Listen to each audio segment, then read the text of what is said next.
Lucas 4, versículos del 16 al 30 como lectura de nuestra exposición de la palabra.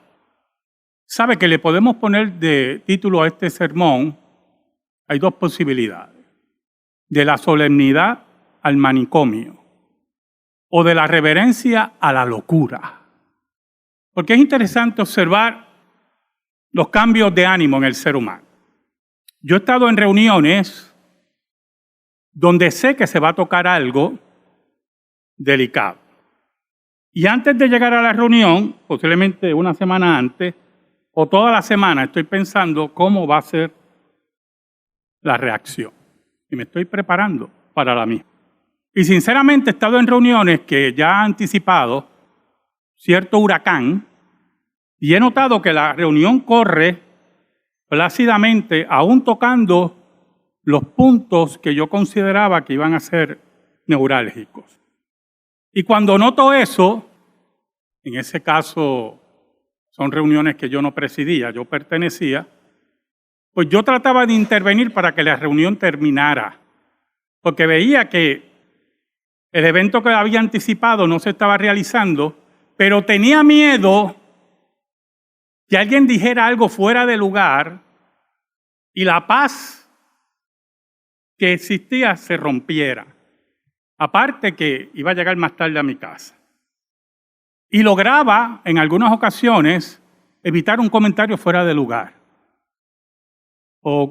Está bien, pues mira, estamos de acuerdo. No sé, o cosas así que uno dice, no estoy totalmente satisfecho, porque tú no estás ahí. Y por ahí empieza todo. Pero en otras ocasiones no pude evitarlo. Y cuando yo creía que ya la paz se había logrado, explota un huracán. ¿Qué es lo que ocurre con Israel y Gaza? Los dos muchachos envueltos aquí son muy delicados y llegan a acuerdos y en toda la semana, yo estuve atento a toda la semana de amenazas de romper el acuerdo. Porque aquel dijo una cosita, el otro cambió. Y llorando por esos rehenes, llorando también por los habitantes de Gaza, que se acabe esa guerra, independientemente de lo que yo crea, quién tiene o no tiene la razón. Y ya ayer, después que soltaron las otras 4 soldados, Israel estaba acusando a Hamás que no había cumplido el acuerdo. Porque se supone que fueran civiles, no soldados. Y yo dije en casa, se fue a ajuste esto. Lo que me llamó la atención, mucho la atención, es que una de las periodistas que regularmente yo veo, que es bastante crítica de Israel, y muchas veces con razón, atacó a Hamás y dijo que Hamás no había cumplido. Y yo dije, porque para mí es cómodo, usted me oyó, estar reclinado en mi casa viendo una pantalla de 50 pulgadas, mientras esa gente lleva 1 año y pico allí. Y uno tiene que estar atento a que ese acuerdo no se rompa, para que las familias reciban a sus hijos, a sus esposas, sus esposos, a sus cadáveres, para que Israel ya deje de bombardear. Y cualquier provocación Israel lanza. Y puedo entender en algunos casos por qué. Pero hay momentos, hermanitos, que lamentablemente no puede haber paz. Y Jesús nos enseñó por qué. Oramos. Dios bueno, venimos ante ti en el nombre de Jesús. Perdónanos, porque te hemos sido infiel, pero tú permaneces fiel. Escóndenos bajo la sombra de la cruz y que tu nombre sea proclamado. Llega a las necesidades de tu pueblo, según tu voluntad, tu increíble voluntad, que siempre será lo mejor para nuestras vidas. Y que tu palabra sea sembrada en nuestros corazones. Por Cristo Jesús. Amén y amén. Versículos 16 y 17 dice: Vino a Nazaret donde se había criado y en el día de reposo entró en la sinagoga conforme a su costumbre y se levantó a leer. Y se le dio el libro del profeta Isaías, y habiendo abierto el libro, halló el lugar donde estaba escrito. ¿Sabe, hermano? Es interesante cómo Jesús vuelve donde fue criado para ver su entorno, pero también para llevar la palabra de Dios. Y Lucas nos dice, que es muy bueno, que él entró en la sinagoga conforme a su costumbre. Lo más seguro, Jesús, lo más seguro no, es así. Como ser humano, en su conocimiento y su mentalidad sin pecado, era superior a todos los que estaban allí. Superior. Y no faltaba a la sinagoga. No faltaba oír la palabra. No faltaba para enseñar la palabra. Y todavía hay gente por ahí que usted lo oye, que dicen ser creyentes, pero dice que no le hace falta ir a la iglesia. Y Jesús no faltaba de ir a la sinagoga. El creador de todos aquellos, el que sabía más que todos, no solamente que sabía más que todos, que sabía perfectamente lo que era, lo correcto, no faltaba a la sinagoga. Y tenemos un grupo de pecadores por ahí que dicen que no hace falta ir a la iglesia. El problema es que va a llegar un día que se van a dar cuenta que sí le hacía falta. Y ese día ya no va a haber iglesias abiertas.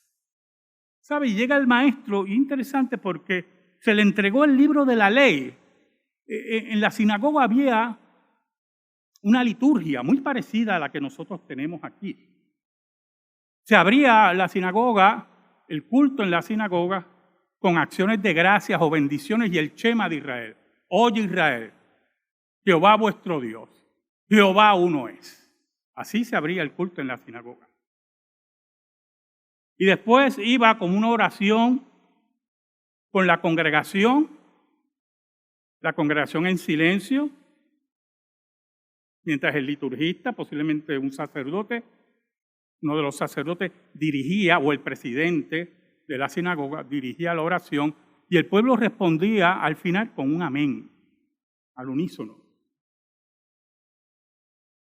Después venía la lectura del Pentateuco, parte del Pentateuco. Y se leía en hebreo, pero se traducía al arameo. Después venía una lectura de los profetas con el mismo orden. Se leía en hebreo y después en arameo. Después venía el sermón. Pues si usted nota, la lectura de la palabra venía antes del sermón. Ese era el orden. Se oía la palabra y después se explicaba. Orden. El Dios de la Biblia es un Dios de orden. Los desórdenes que usted por ahí no responden a la Biblia ni al pueblo de Dios. A los cultos paganos sí. Pero la adoración al Dios verdadero es una oración y una adoración en orden. Después venía la bendición sacerdotal. Si había un sacerdote entre ellos. Si no había un sacerdote entre ellos, no había bendición sacerdotal, sino una oración final. Y ese fue el orden que Cristo siguió. No sabemos si fue que Él pidió leer la palabra, pero regularmente el presidente de la sinagoga designaba a alguien para leer la palabra y explicar. Y el problema es que Jesús tenía tremenda fama. No solamente de la exposición de la palabra, no solamente que ya lo llamaban rabí y maestro, no solamente por los milagros, sino que no había llegado a Nazaret. Y también había muchas preguntas. Oye, ese muchacho que se crió aquí contra nosotros, mira qué famoso es. Y no ha pasado por aquí. Y un día llegó el maestro.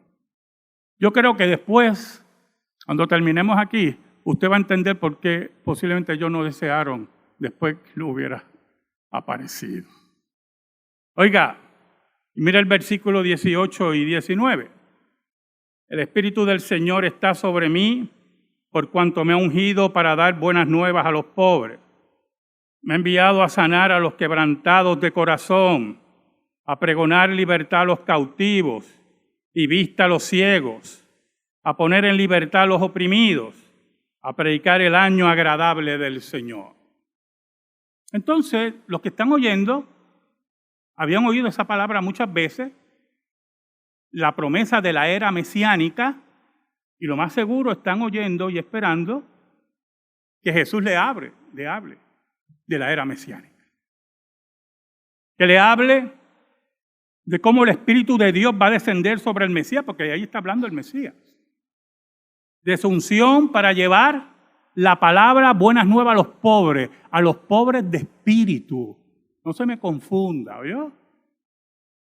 Aquellos que por el Espíritu de Dios reconocen su valía disminuida, que reconocen que son pecadores y necesitan al Señor. Aquellos que Él viene a sanar, quebrantados de corazón, posiblemente por una pérdida de un familiar y no encuentran consuelo, posiblemente porque la religión malsana de Israel, dirigida por todos esos líderes muertos espirituales, esos sepulcros blanqueados, no traen el consuelo y la paz que necesita el pueblo. Aquellos que están quebrantados porque no encuentran salida a su peso de conciencia por sus pecados. Allí estaba el que da el consuelo, allí estaba el que da la vida, allí está el que da la esperanza. A pregonar la libertad a los cautivos y vista a los ciegos. Es interesante esos dos versículos, esas dos frases juntos, ¿yo? Porque regularmente en ese tiempo, cuando usted era preso, lo mandaban a una mazmorra en oscuridad, muy pocas veces veía la luz. Y cuando era libertado, si lograba eso, estamos en una época de salvajes en relación a las leyes carcelarias, la gente salía a media ciega para ver nuevamente la claridad y le afectaba los ojos. Lo que pasa es que nosotros tenemos contaminación lumínica ahora y no vemos eso. Pero yo me acuerdo cuando yo era pequeño que cuando me levantaba no había tanta contaminación lumínica. Oiga, yo salía afuera como niño al fin y me daba dolor a los ojos. Ahora no. Ahora yo salgo. La calle está súper iluminada. Dentro de la casa tengo que prender la luz. Pero en ese tiempo no. Y es interesante como él dice, a pregonar la libertad a los cautivos, dice el profeta, y vista a los ciegos. Porque no solamente es aquellos que están cautivos por el pecado, es que logren ver la salvación del Señor. Que salgan de las mazmorras terribles de su pecado y vean la salvación del Señor. A poner en libertad a los oprimidos. Qué cosa tremenda la libertad a los oprimidos. Aquellos que son esclavos de Satanás. Aquellos que son oprimidos por el diablo y por sus pecados. Venía el Mesías a darle la libertad. Esa palabra tan manoseada, esa palabra que tiene tanto impacto en aquellos que han sido libertos por el Señor. A predicar el año agradable del Señor. A predicar la era del Mesías. Pues usted, imagínese la gente esperando una nueva explicación de aquel que se crió entre ellos. Vamos a ver lo que nos dice el hijo del carpintero. Mira el versículo 20 y 21. Y enrollando el libro le dio al ministro y se sentó, y los ojos de todos en la sinagoga estaban fijos en él, un silencio sepulcral. Él se sienta a enseñar. Regularmente en la sinagoga se sentaban para enseñar, no se hacía de pie. Pero no era un mandato, habían otros que lo hacían de pie. Y comenzó a decirles, hoy se ha cumplido esta escritura delante de vosotros. ¿Usted oyó? Cristo no habla de un futuro mesiánico. Cristo habla de la inauguración del reino. Cristo habla que está presente el nuevo escatón. Cristo habla que Dios ha venido a deshacer las obras del diablo. Entonces lo interesante es el versículo 22. Porque la explicación al principio fue agradable. Y posiblemente, perdona que me ría, posiblemente ellos todavía no se identificaban con lo que estaba diciendo Jesús. ¿Y qué problema cuando usted no se identifica con la palabra? Qué bueno cuando la palabra usted la asimila. Qué bueno cuando la palabra usted dice, esto es para mí, el Señor me está hablando. Qué malo, pero no, eso no es conmigo, eso es con este. Eso es bien malo. Oiga, y todos daban buen testimonio de él y estaban maravillados de las palabras de gracia que salían de su boca y decían, ¿no es este el hijo de José? En otro de los evangelistas dice, ¿no es este el hijo de José, de María? Sus hermanos no están aquí. O sea que la familia estaba presente. Pero si usted está entendiendo bien el pasaje, ellos estaban maravillados porque no esperaban la elocuencia del maestro. Y había cierto desprecio en sus palabras. Este muchacho no es el hijo del carpintero, este pobre diablo. Eso es. Y usted se va a dar cuenta por qué. Qué terrible, ¿verdad? Cuando no queremos escuchar la palabra. De quien venga. De quien venga. Porque si es la palabra de Dios, no viene del quien venga, viene de Dios. Oiga, y Jesús lo percibe y lee sus corazones y lee sus mentes. Porque la Biblia dice que yo soy el que lee la mente y el corazón. Y Juan dice, hermano, Juan dice que Jesús sabía lo que había dentro del hombre. Aquellos que creían que se podían esconder en sus pensamientos o en su voz baja, estaban equivocados con el maestro. Allí estaba Dios hecho hombre. Y Jesús percibe su desprecio, sus preguntas devaluativas. Por eso en el versículo 23 empieza la confrontación. Entonces la paz, oiga, y la reverencia empezó a quebrarse. Te lo digo, hermano, yo he estado en reuniones así. Y a veces digo, mira, se va a acabar la reunión, que bueno, no ha habido mayor problema. De momento alguien dice algo y yo digo, no digas eso. Así en voz alta. Pero ya el otro le contestó. Pero esto es diferente con el maestro. Porque el maestro tiene derecho a confrontar. El maestro viene al corazón de Nazaret. Viene al corazón atribulado de Nazaret, alejado de Dios, y que no respeta al maestro. El versículo 23 dice, él les dijo, sin duda me diréis este refrán, médico, cúrate a ti mismo. De tantas cosas que hemos oído que se han hecho en Capernaum, haz también aquí en tu tierra. Capernaum era el centro de acción de Jesús. Y él ya sabía, usted imagínese el conversatorio en sus corazones o entre ellos mismos. Mira, este viene aquí a enseñarnos. Lo vimos desde pequeño, corriendo por ahí.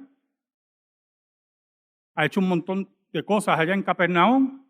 Tiene fama y aquí no viene. Y viene aquí a enseñarnos también. Así era el problema allí. Y por eso Jesús recoge esa frase muy famosa, como diciendo, ustedes dicen, caramba, pues, si eres médico allá, ¿por qué no eres médico aquí? Hazte fama aquí que te criaste, cúrate a ti mismo. Y ese es el problema de muchos. Jesús no iba a buscar fama allí. Jesús no le importa la fama. Jesús va a buscar aquello que se había perdido. Punto. Y por eso comienza con la enseñanza de la palabra, porque sobre sanador de milagros, Jesús era maestro de la palabra. Y en el orden de la sinagoga, era lo que correspondía de enseñanza. Y cuando se enseña la palabra de Dios es consuelo, es bálsamo y es confrontativa. Porque muchas veces la sanidad, desde el punto de vista físico, tiene que ser dolorosa. Pero ahí llega la sanidad. Cuando mi mamá me curaba, si yo me caía y me pelaba las rodillas, no sé cuántos se pelaron aquí rodillas, yo espero que todos. ¿Qué hacía? Ven, te voy a echar alcohol. Ya yo veía a Satanás llegando a mi vida. Te lo digo, hermano. Entonces me tenían que agarrar porque mi papá me agarraba y yo protestando y mami echaba ese alcohol, hermano. Y yo comenzaba a gritar y mamá riéndose. Y me decía, recuerden la frase de mi madre, me lo vas a agradecer. Así son muchas curaciones. Y así está el maestro confrontando para curar. Y para eso, hermano, tocó su nacionalismo, su xenofobia, su orgullo nacional, su pecado profundo de rechazo, de creerse lo que no eran. ¿Oyó? Lo que no eran. Porque había un nuevo escatón, era la hora de cumplir las palabras de Abraham, que en él serían benditas todas las naciones. Era la hora de la introducción del evangelio, no solamente al judío, al gentil, al griego y hasta los confines de la tierra. Oiga, y empieza con dos confrontaciones duras. Y añadió, de cierto os digo que ningún profeta es acepto en su propia tierra. A mí no me molesta, le dice. Eso es normal. Ustedes me vieron crecer. Ninguno podía señalarlo de pecado. Cuando mi familia se mudó a Bayamón, de Santurce, fuimos a una urbanización muy buena, pero excelente. Había mucho matrimonio joven y muchos adolescentes. Y en mi calle había muchos adolescentes y la pasábamos muy bien. E hicimos maldades, hermano. Terrible. Terrible. Yo pienso ahora, de milagro no llegamos a la delincuencia. Los padres son muy importantes. La Biblia no se equivoque. Mis padres, los padres de esos adolescentes, eran hombres y mujeres de bien y criaban muy bien a sus hijos. Y cuando había una maldad que se descubría, olvídese que la pescosa venía. Y el castigo, que uno iba a casa del vecino, doña esta, vamos a poner un nombre, porque el mundo es muy chiquito. Fulano, pues no, está castigado. Y tú debieras estar castigado, así me decían. Y yo, ya rayos, ya se supo, dije, ya se supo. Yo me acuerdo que hubo una época cuando empezaron los petardos en Puerto Rico. Y todo es escondido, nosotros explotando petardos. Mire, hermano, se formó un caos en esa urbanización. Y buscándonos a nosotros. Y yo no exploto nada de eso. Mintiendo, porque los adolescentes son unos mentirosos. Pecadores. Pero a diferencia de Jesús, ellos no podían señalar nada al maestro en su crianza. Era un joven, un adolescente sin pecado. Posiblemente para muchos aburridísimo. Por eso usted ve que ellos solamente pueden hablar que lo vieron crecer, pero más nada. Nada pueden señalar del maestro. Oiga, y dice, y en verdad os digo que muchas viudas había en Israel en los días de Elías. Viudas judías, lo que está diciendo el maestro. cuando el cielo fue cerrado por 3 años y 6 meses, pero a ninguna de ellas fue enviado Elías, sino a una mujer viuda en Sarepta de Sidón, a una gentil, a la que ustedes rechazaban, a la que ustedes humillaban. A esa fue Jesús, a esa fue Elías. Oiga, entonces ya el ambiente se crespó. Y de la solemnidad empieza el manicomio. Y añade el maestro, cualquiera, mire, yo no más seguro, si yo estoy allí, le digo, cállate, ¿qué tú estás diciendo? Cállate la boca. Pero el maestro es el que sabe. Oiga, y muchos leprosos, y añade otra historia. Había en Israel en tiempo del profeta Eliseo judíos, pero ninguno de ellos fue limpiado sino Naamán el sirio. Que yo no he llegado a Nazaret para hacer milagros, que yo no he llegado aquí para enseñar, pero miren su reacción. Miren lo que ustedes creen. Miren cómo ustedes viven. Miren cómo a ustedes no les importa la palabra. Miren cómo rechazan al profeta. Por eso yo fui enviado a las ovejas perdidas, a los que quieren oír por el Espíritu de Dios. Ustedes son como los leprosos que había en Israel y como las viudas. Ustedes no escuchan.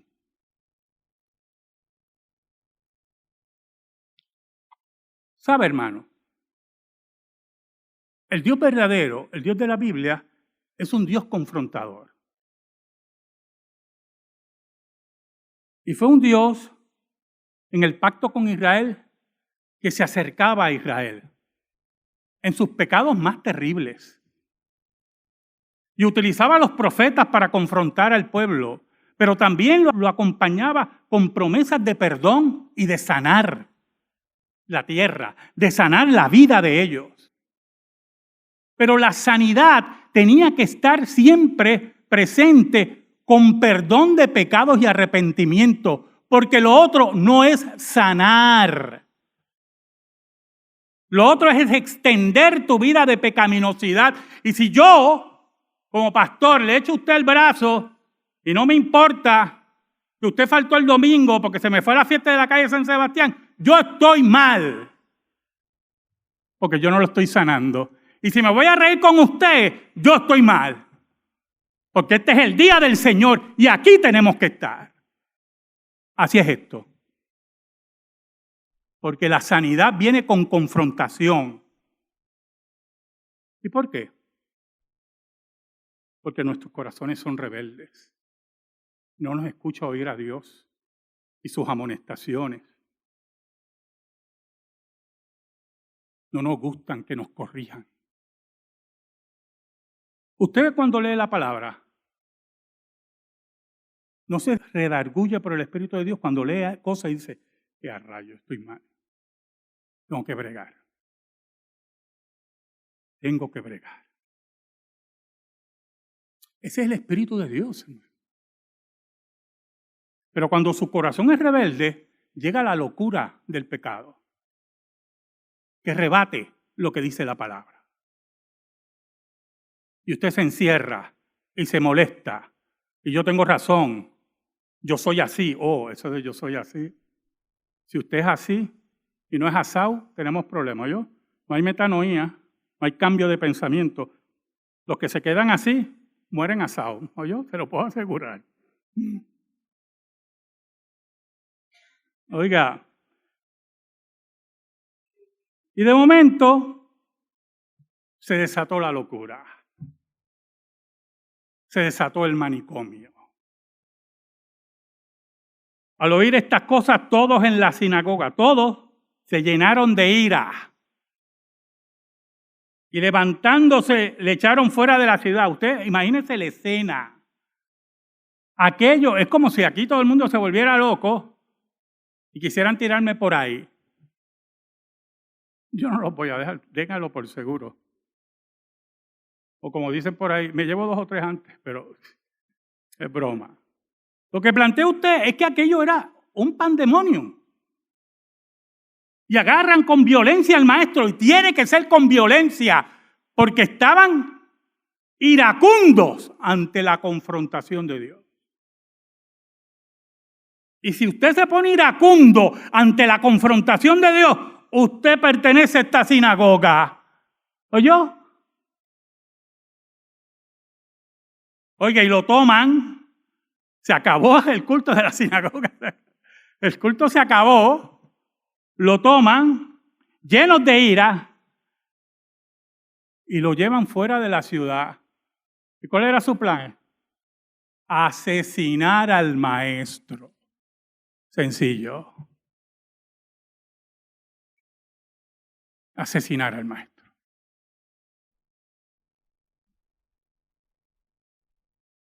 Porque cuando usted ve protestas de las personas que odian a Dios, porque están enmarcados en una ideología que es abominación a Dios, usted ve letreros que si fueran ellos asesinaran a Dios. Letreros como, fuera ese Dios de mi cuerpo. Yo vi uno así. Fuera ese Dios de mi cuerpo. Y yo miraba el letrero y sinceramente me reía. Yo decía, mira, ese pobre infeliz no sabe que Dios es el que controla todo y un día se va a morir. Y no pudo sacar a Dios de su cuerpo. Sencillo es esto. ¿Y una blasfemia? Porque así se ponen de iracundo cuando oyen la palabra de Dios. Quieren asesinar a Dios si pudieran. Oiga, y lo llevan a la cumbre del monte. Ellos querían asegurarse que Jesús se muriera. No lo tires de bajito. No, que se muera.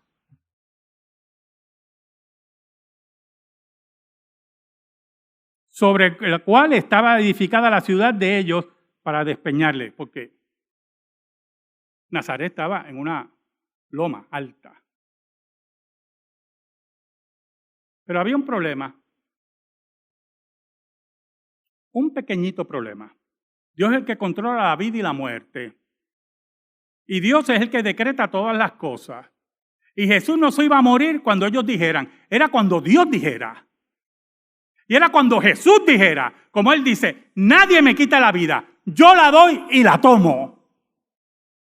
Y ese era el problema que ellos tenían. Allí estaba Dios hecho hombre. Y no importa el odio que estuviera envuelto allí y la cantidad de hombres fuertes. Allí estaba Dios hombre.